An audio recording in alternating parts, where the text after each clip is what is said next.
So when we talk about differential diagnosis leading to treatment planning, we always want to do this when we're approaching assessment, and that is basically what we're doing is making observations of the child in order to form clinical hypotheses about what might be going on. These clinical hypotheses are based on the history of the child, including their developmental and medical history, but also our initial observations of the child as they come into the room, as you watch them interact with their parents, as you sit and build rapport and play with them. We then test those hypotheses to come to a differential diagnosis.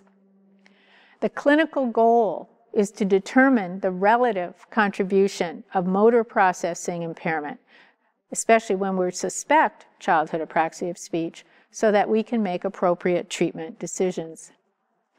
If you look at this diagram, we just see that first we're going to review the history, make initial observations, which leads us to form our clinical hypotheses.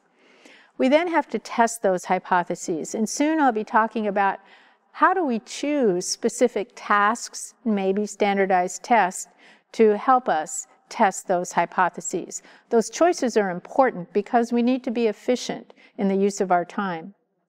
That leads us to a differential diagnosis. Typically, again, not to give the child one label, but to be able to succinctly state what the relative contribution of processing impairments are for that child. That helps us then plan intervention.